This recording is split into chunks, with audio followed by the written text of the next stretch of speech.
Most airlines have finally dropped the mask mandates that, frankly, didn't do anything in the first place. On Monday, a federal judge from Florida ruled that the CDC didn't actually have the authority to institute mandates, so on that minor technicality, they haven't been able to do anything, or shouldn't have been able to do anything. So basically, we've been listening to an institution for the past 2 years that didn't actually need to be listened to. They've been dictating our lives for 2 years, and no one questioned it. Why do you think that was? Probably because of the media. They silence all questioning at all. Even still, even right now, YouTube has a COVID misinformation policy when nobody has cared for the past year or so about COVID. They don't want any questioning of what essentially is their dictatorship. And when I say they, I of course mean the left. Anyway, people absolutely loved this. All the videos we saw when the announcement was made, especially when it was mid-flight, looked something like this. Your mask in the blue bag. Roll away your mask. Woo! And first of all, I think this background might be temporary. I don't know. Like the video if you like this, and I'll keep doing this.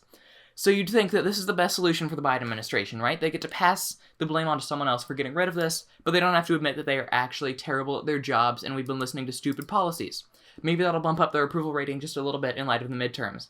Instead, they are appealing this decision. The DOJ said in a statement, quote, "The Department of Justice and the Centers for Disease Control and Prevention disagree with the district's court decision and will appeal, subject to the CDC's conclusion that the order remains necessary for public health." Yeah, it's not necessary for public health, just an FYI. And first of all, of course the CDC disagrees with the ruling against them. The same is true about every criminal ever. We need to fix some things in this country. The people ruled against shouldn't just get to appeal and get another trial, mostly and especially when it comes to a government agency. It's already happened. The government's just going to learn from their mistakes and appeal when the law has already said that they shouldn't get to appeal. Secondly, the Department of Justice released this statement. Well, justice my bum. And I think saying that is kid-friendly enough for YouTube. This isn't justice, forcing people into masks. It is, however, forcing people into things that prohibit breathing and force kids to inhale more CO2 in 3 minutes than they would normally in a day. I'm gonna sneeze. I need to let this rest, but I don't think the appeal will get very far. Let's get to the weekly news now. Alright, first of all, we've actually discovered who's running the country. There's been some speculation since Biden took office, because it sure as heck isn't him, because he doesn't have the brain capacity to run a country. But it now is not Psaki or Harris or anything like that. It's actually the Easter Bunny. And I'm mostly kidding, but not entirely. We've got some videos here, some different angles, but each angle adds more to the story. So let's take a look at the first one. So Biden's talking to some people, and then the Easter Bunny comes and just waves in his face for a little while until he listens and moves over. You know, standard practice at the White House. A mascot in a bunny suit just has to guide you around. This makes you wonder, though, what was Biden actually talking about? Well, the second angle answers that. This footage looks a little bit better. Pakistan should not, and Afghanistan should be people. Oh, the Easter Bunny, Mr. President. So it was the same thing, but this time we hear what Biden was saying. He was talking about foreign policy. That's a shocker. He can't be trusted by anyone in his administration to talk about anything, even the Easter Bunny, who you'd think would be trusting just because of the kind of confused look on its face. Let me just point out the pure shock on Biden's face when the Easter Bunny came by, like it was death coming a few weeks early or something like that. He was absolutely terrified, and it was absolutely hilarious.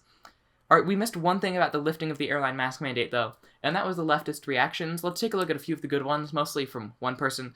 They were mostly just attacking the judge who ruled this. Charlotte Clymer, I don't know who the heck that is. Is she credible? Probably not. She tweeted, quote, "Since 1989, the American Bar Association has assessed federal judicial nominees for consideration by the Senate. Of the 1,400 or so nominees assessed, just 22 have been rated not qualified. Catherine Kimball Mizell, who just struck down the flight mask mandate, is one of them." End quote. Alright, let me first point out the hypocrisy here. When the right criticized Ketanji Jackson because she wasn't very qualified and has a terrible judicial record, the left freaked, calling Saul racist and sexist when all we were really doing was reading her judicial record and reading past cases she's judged. But then, we're reading things straight from Ketanji's record, but then who is this Charlotte Clymer? Don't know, don't care who she is. She's reading from a third party, and that's her basis for an argument against her.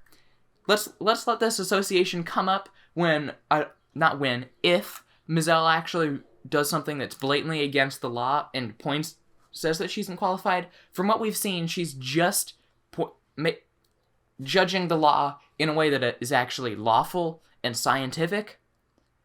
I don't know. Anyway, Clymer followed up with another tweet equally as stupid.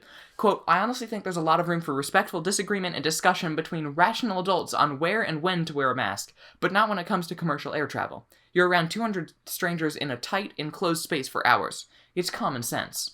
You know, it's actually common sense, actually listening to the science. I represent science. Not Dr. Fauci, actual science.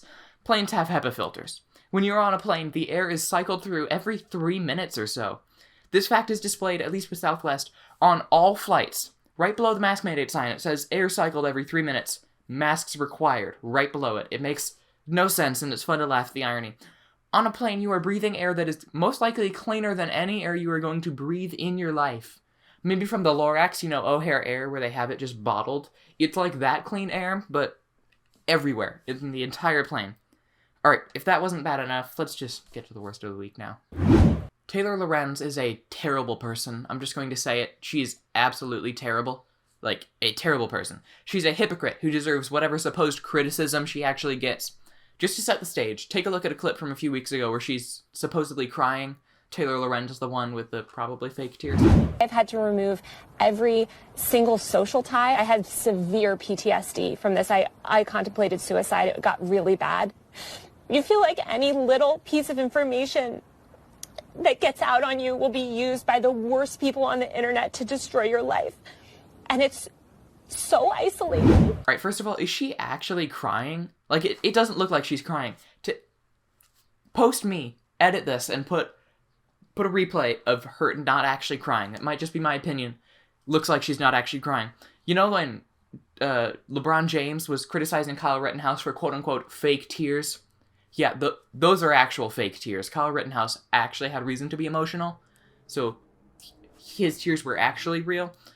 Anyway, Taylor Lorenz is the worst person on the internet. That her entire job is spending time painting terrible images of good people. That's all her job is. She's a hypocrite, and that is only demonstrated further by the article she released in the Washington Post recently.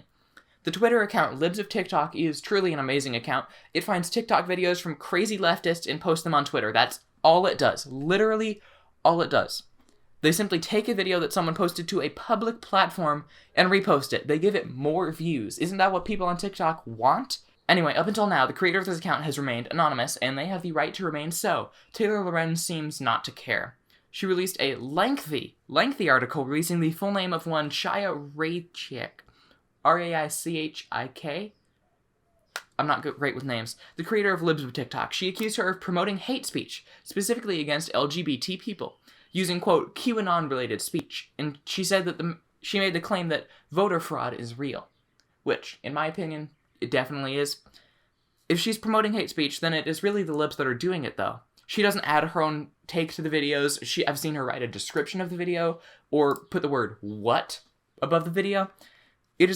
And she doesn't edit them or put them out of context or anything like that. And in that case, it is the people in the video promoting the hate speech.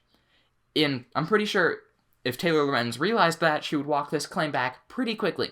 Maybe it's the watermark, though. The left just sees the watermark at Libs of TikTok at the bottom and goes, hate speech, hate speech, hate speech, hate speech. It's all hate speech. Here's the worst part. Lorenz originally posted the employment history of Chaya. As of right now, the article still displays the city she works in, or lives in, but you can still find the link in the original article that leads to her real estate license, which lists her home address. Lorenz has completely doxed this creator, and it is terrible. She also, by the way, went and knocked on the doors of her family. It's just terrible. What? It didn't have a purpose. She just went and knocked on the doors of her family. It's terrible. She's a terrible person. Yet Lorenz still expects us to respect her and her fake tears from that video. She expects to be able to do whatever the heck she wants without any kind of blowback. Yet I hope some is coming. Still, Taylor Lorenz is the worst person this week. Alright, thanks for watching. I forgot to talk more about Elon Musk, but if you want to learn more about this situation, you can go check out this video over here. And yeah, go get him.